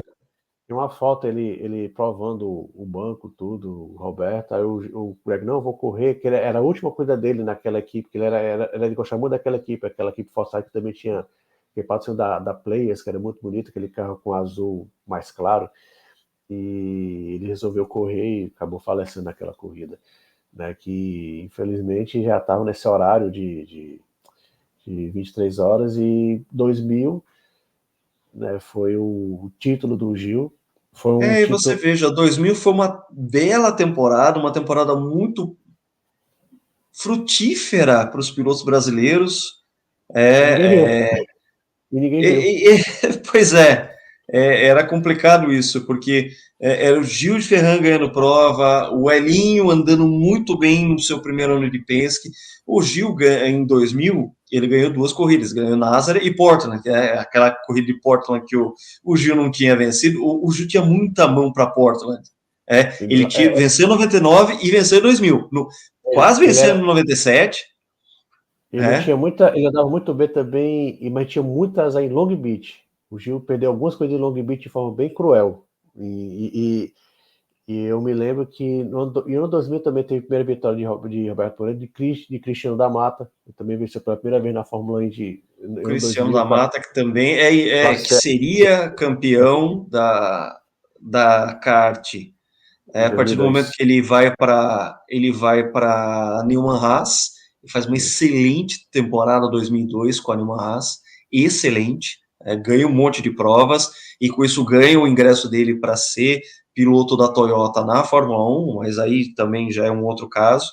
Ele pegou ali uma Toyota muito complicada de trabalhar, e aquele Mike Gascoigne, que não foi com a cara dele, ele não foi com a cara do projetista, e aí acabou não dando nada certo. Uma pena, porque o Cristiano da Mata, eu acho que se fosse para a Fórmula 1 uma equipe um pouquinho menos problemática, menos engessada, à época a Toyota estava muito corporativa, né? Ela entrou com um espírito muito corporativo na Fórmula 1, e isso, claro, prejudicou os projetos futuros dela na categoria. Se o Cristiano tivesse ido para uma equipe com um ambiente um pouco mais favorável para ele, quem sabe ele pudesse ter desenvolvido também na Fórmula 1, mas ele também foi um desses casos de um talento que estava lá na kart, venceu, se destacou e foi para a Fórmula 1. Esse vai e vem era muito constante, a gente não tem mais isso, né, João? Infelizmente, eu acho que o último piloto que foi da Indy direto para a Fórmula 1 que eu me lembro foi, eu posso até estar enganado, eu só lembro agora do Bourdais, que também foi uma hype danada, que era um piloto francês, ele tinha tido sucesso na Fórmula 3000, e ele não foi bem, né? Ele fracassou, tanto que ele foi engolido pelo Vettel e saiu no meio da temporada de 2008 para o Liuzzi. Mas havia esse intercâmbio era bem maior nessa época.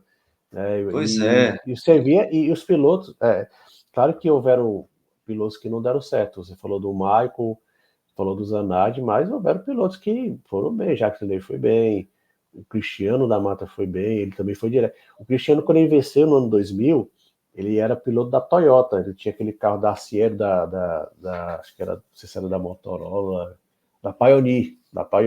Ele tinha um carro bem bonito. E ele já corria pela Toyota, então ele foi para a Fórmula 1 com um piloto Toyota mesmo, assim, não era o Gasconi. Eu acho que ele talvez a grande cima do Gasconi com o Cristiano foi isso, que ele foi meio que lá do Japão, a roda veio do Japão para trazer o Cristiano da Mata. O Cristiano da Mata foi um grande ano, ele corria numa equipe pequena, né? Ele corria pela Sierra, uma equipe, até poucos anos antes, era a equipe fecha grade, ele venceu. Ele chamou muita atenção depois que ele foi para a Neyman Reis, substituiu ninguém menos, ninguém mais que o Michael Andretti, na época, né? Pois é. Depois a gente teve, a partir de 2001, a gente teve a saída, né, da kart do SBT. A E gente teve foi mais um título do Gil, o título do Cristiano em 2002. E eu só para vocês terem noção, como era o descaso que a SBT tratava no final do seu final, momento final com a Indy. O título do Gil foi em Fontana, foi uma corrida no dia de domingo. Só que choveu, largou, aí deu umas 20, 30 voltas, choveu, aí não teve, a corrida ficou para segunda-feira. A corrida continuou, passou as primeiras voltas no domingo à noite, a corrida foi para segunda-feira e mesmo assim o SBT não teve mínimo pudor, não passou. não Eu, pôs ao eu me vivo. lembro, eu me lembro que passou no TJ Brasil, que era o telejornal do SBT, Boris Casoy, e falou: o Gil Fernando foi campeão, às 11 horas vão passar o VT da corrida. Então ninguém viu a vitória do Gil ao vivo aqui no Brasil. Tamanho era o descaso que o SBT tinha com a Índia naquele momento, e depois de um começo tão auspicioso, né? Foi um começo maravilhoso, transmissões inovadoras, e acabou. E eu me lembro que era o Theo José, não tinha nem mais comentarista. Desde 99 era o Theo José que fazia a narração sozinho, não tinha mais comentarista, não tinha mais repórter, não tinha mais ninguém. Acho que só nas coisas no Brasil que eles chamavam comentarista, botavam. Não sei, não lembro Fazer nem uma se. transmissão mais. Não sei nem que eram os repórteres, porque o Petri, o Roberto, o Antônio Petri já tinha saído, o Azenha acho que também já tinha saído. Acho que não, o Azenha continuou no SBT, mas já foi lá mais para. Saiu do esporte. Eu não sei nem quem era, sinceramente não me recordo quem é que fazia as reportagens da Indy no Brasil, mas foi assim, um final de feira bem, bem melancólico, É pelo uma começo que a pena, Indy porque, tinha porque a temporada no 2000 foi SBT. tão boa para o Brasil, era um monte de pole position, Vários um pódios, monte de foram vitória. pódios completos, teve uns 3 pódios completos brasileiros. A última corrida foi Christian em primeiro, segundo foi Roberto Moreno, Roberto terceiro Moreno, Gil e terceiro o Gil Gil, campeão. o E o campeão, Gil os três campeão num pódios foram pódio brasileiros. 100% brasileiro. E teve Pois vários, não foi só é, esse não. Então foi uma pena que esse período, e foi uma então, a coincidência. lembrar, Foi, a lembrar que hoje a gente tem o Pietro Fittipaldi na Indy, ele não está numa boa temporada, não tá. Não adianta a sabe? gente A gente tinha querer. lá Acho que não adianta a gente querer se enganar que ele é novato. Eu acho que o Pietro não tá. Sinceramente, se o Pietro não fizer uma temporada decente em 2025, acho que já tá quase certo ele fica aí na Rei House 25. Se ele não fizer acho que ele não volta mais, não. Ele tá fazendo um ano bem, bem, bem infelizmente, é um abaixo. ano que. Bem Então, um ano abaixo. que está abaixo das possibilidades dele, do próprio carro, não se encontrou Não. em termos de performance, acerto, falta alguma coisa ali para que ele possa ter melhores resultados. Não tem. Mas você vê, é um brasileiro, a gente teve algumas corridas esporádicas do Hélio, e o SBT pegou essa época com 7 brasileiros e vitórias, vitória no Brasil, e tinha corrida no Brasil, teve vitória no Brasil. É. Então, sim, apesar da gente ter visto aí a partir de 98, né, a coisa deteriorar, a gente ainda lembra com algum carinho É. dessa época que E, e foi o Silvio coincidência, né? Santos trouxe a Indy para É, dentro do SBT. e coincidência, né? Quando o SBT saiu, né, da Índia, a kart degringolou totalmente. Em 2001 ainda teve um ano decente, mas de muitas corridas ruins. Cancelamentos, inclusive cancelamento da corrida no Brasil de última hora. Em 2001, a corrida foi cancelada muito em cima da. Ali a situação financeira da kart já começou a dar mostras de que a coisa não ia muito bem, e é o que eu falei para você, 2001 a gente ainda teve um campeonato que foi legal para o Brasil, porque o Gil ganhou, 2002 o Cristiano da Mata vence já num campeonato sem a Penske, e 2013 a gente já teve um primeiro ano que Feira. a IRL era nitidamente um campeonato superior, porque já estava ali com a Ganassi, já estava com a Penske e já estava com a então Andretti Green, que seriam Em 2002 já foi um ano. Eu me lembro que largavam em torno de 18, 19 carros. Né? A Ganassi já tinha uma equipe na IRL, que foi até com o Jeff Ward, ainda me lembro, e tinha uma equipe na kart. Em 2003, tava com PEN, então um PEN em cada a, canoa. aí a kart, senão, o nome kart acabou em 2002. 2003 já foi Champ Car, já só tinha Newman Haas e a Forsyth, equipes decentes, podemos dizer assim. Foi coincidência, né? Quando a USBT saiu, no ano 2000, foi justamente quando a kart entrou em decadência e veio acabar, e acabando a das melhores eras a melhor era da Fórmula Indy ali na década de 90. Foi uma época muito. Você falou muito bem, Lucas, né? Que ele traz muitas recordações afetivas.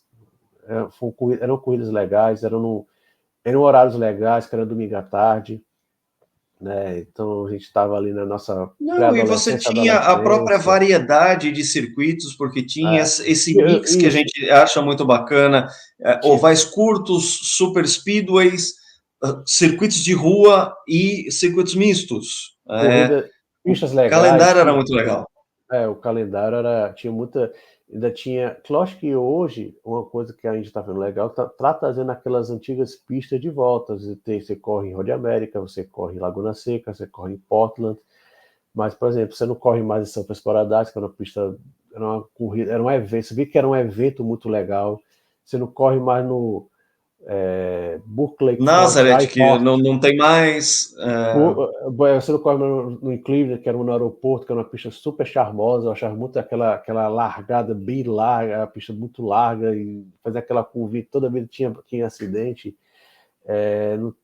Vai voltar Milwaukee esse ano, né? Tinha Milwaukee, vai voltar esse ano Milwaukee. Isso é bacana, né? A Indy está trazendo Milwaukee de novo, é um circuito que também é Gateway, um oval curto, bem clássico.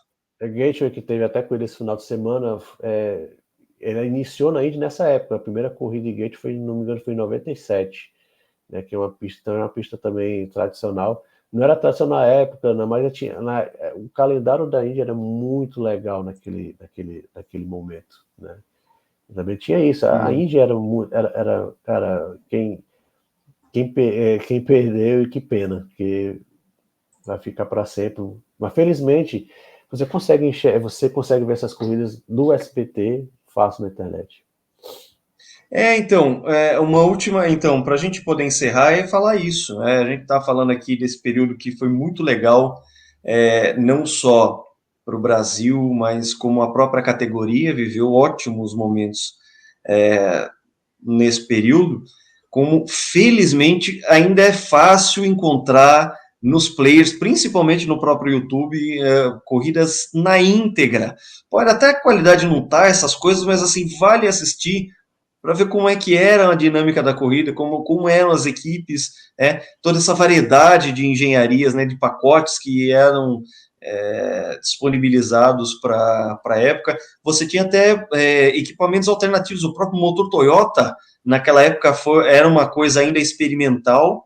Tinha o chassi Eagle, Você tinha Eagle, o chassi da Eagle, que era o patrocínio da da Castrol, que Our também era American uma coisa. Races, Era o American era uma Dan coisa Gurney alternativa, ainda. e ao American Racer de ninguém menos que Dan Gurney, que foi Não um era? grande piloto, grande construtor americano.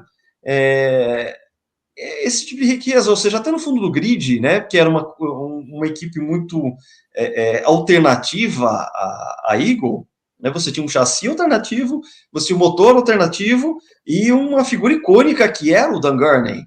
Ou seja, PJ, que piloto, combinação.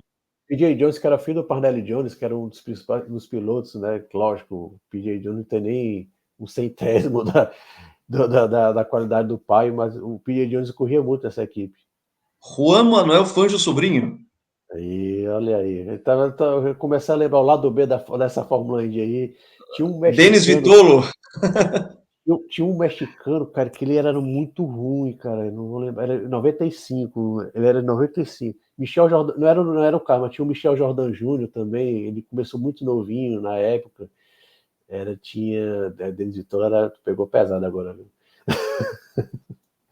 Ele era fundão de grid. Tinha o Ah, Arne de Meyer, que atrapalhou o Zanardi no Rio de Janeiro. Era um O carrinho Zanardi amarelo. foi pra cima dele depois da corrida. Tinha o. Então, quase sobrou porrada ali. Meu Brandenburg. Ah, não, Brandenburg é do filme. Não, é filme ruim. Nem equipe ruim. É filme ruim. Meu Brandenburg. Pois veja só que desperdício, né? A gente estava num momento tão legal da kart, aí me chega o Sylvester Stallone e faz um filme terrível que é o Alta Velocidade. Podia ter feito um filme super legal, nessa época super legal Jimmy da Bly. kart, mas aí o Mesmo, filme ficou é, horroroso. E mesmo eu Moreno, que nem agora vou nem fala falar do. espanhol.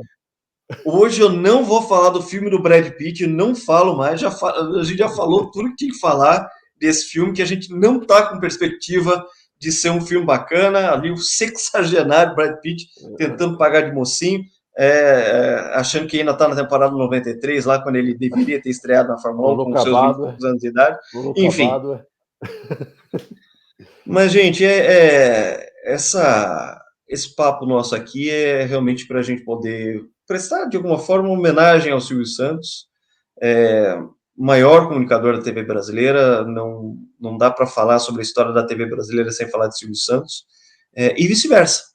E a gente tem um canal aqui que é sobre histórias de automobilismo, a gente faz as nossas sessões retrô, a gente faz as nossas entrevistas sempre com esse foco também de história, faz as nossas análises e, claro, essa era uma maneira que a gente tinha de conciliar as nossas pautas do canal aqui, como também uma reverência a essa figura tão grande da televisão brasileira que nos deixou, mas que deixa um legado aí com o SBT, que continua, a carreira do Silvio muito bem documentada, biografada, pessoas que podem dar os seus depoimentos sobre histórias que viveram com ele enquanto homem de negócio, enquanto dono de televisão, enquanto artista, enquanto colega de auditório, porque, como eu disse no começo aqui do nosso vídeo,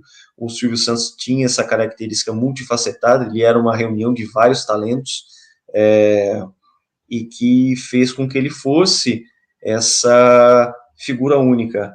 A gente termina aqui, claro, fazendo mais uma vez essa reverência ao Silvio Santos e convidando vocês que acompanharam esse vídeo, não só dar um like e assinar o canal, caso não tenha feito isso ainda, acompanhar nossa playlist, vai lá, entra lá, youtube.com/gptotal, liga lá, veja lá os vídeos que a gente tem no canal. Se você não assistiu algum ainda, assista as nossas entrevistas, nossas sessões retrô, a gente faz isso em ritmo de bate-papo, mas assim, de convidar o pessoal a fuçar a internet, procurar coisa na internet é um exercício tão gostoso, de poder ver essas temporadas da Indy, kart, Fórmula Mundial, enfim, fale como quiser, mas que foi um período muito legal e que o SBT trouxe para a gente, felizmente. A gente estava naquele período, né, de tentar fechar feridas por causa falecimento do Ayrton em 94, o produto Fórmula 1 tinha mudado muito para o brasileiro, né? A gente, de repente, de uma hora para outra, não tinha mais brasileiro vencendo ali, e a gente foi acostumado a isso. Então, ter trazido ali a kart como uma forma de você ver brasileiros na pista, disputando vitórias, disputando freadas, não deixou de ser também uma alternativa ao que a gente tinha da Fórmula 1, que a gente tinha perdido naquele momento. Eu repito, aquela cena do André Ribeiro levantando a bandeira, colocando a bandeira atrás dele, aquele macacão vermelho, né, cara ali de boné, sorridente, com cabelo saindo pelo boné, não tinha como não ligar ao Ayrton, né, e aquilo que a gente estava vivendo até então. Então, é um período que esse período 95 a 2000 foi de uma construção diferente na cabeça do brasileiro, que passou a ter realmente a kart como uma coisa também de rotina, de poder assistir, como foram as manhãs de domingo com a Fórmula 1, e que a gente teve nas tardes do domingo no SBT. Alguma consideração a mais aí, João? Não, você falou basicamente tudo, Lucas. O SBT nos trouxe o melhor da Indy, e a Indy nos traz recordações muito boas dessa época, assim. E o que é mais legal, né? O SBT trouxe uma transmissão inovadora, muito legal, muito completa, e a gente pôde acompanhar. Lembrando que na época não tinha streaming, não tinha internet, a internet era muito incipiente, né? Então, como a gente se assistia praticamente pela TV, e o SBT fez uma cobertura muito completa. A gente teve essa sorte de acompanhar o auge da Indy com uma transmissão, com uma cobertura tão legal, tão inovadora, tão completa como o SBT nos fez naquele domingo à tarde. Acho que a que atrapalhou um pouquinho a gente ter continuado foi justamente o horário, né? Foi domingo à tarde, isso que a gente contou aqui, né? Que acabou atrapalhando a gente não ter acompanhado ainda mais, né? E infelizmente, por coincidência, como eu falei aqui, acabou mais ou menos quando o SBT desistiu da Fórmula Indy. É isso, pessoal. Fica aqui a nossa homenagem ao Greg Moore, ao Jeff Krosnoff, ao Alex Zanardi, que apesar de já ter sofrido acidente fora, né, dessa transmissão do SBT, está em recuperação, a gente não sabe até hoje como é que está o estado de saúde dele, ao André Ribeiro, que já nos deixou, ao Gil de Ferran, que já nos deixou, e claro, ao Silvio Santos, essa figura tão importante, talvez a mais importante de todas, Greg Moore. quando a gente fala. O Greg Moore, falei dele, a gente fica aí como o Gonti Rodrigues, estava faltando falar dele aí, fica a nossa homenagem a todos esses que já não estão mais entre a gente, o nosso desejo que o Alex Zanardi, que foi o grande protagonista dessa época, que ele um dia se recupere, que ele possa relembrar esses momentos também, voltar a dar entrevistas. Ele que sofreu um acidente aí de estrada, e desde então está incomunicável, a gente não sabe qual é a real situação do Zanardi, isso também nos deixa triste, né? Mas vamos tentar terminar aqui com alegria, né? A gente está prestando essa homenagem a todos esses que se foram, com aquele sentimento de carinho por tudo que aconteceu através dessas pessoas. É isso aí, pessoal. Esse é o GP Total. Grande abraço a todos e até a próxima.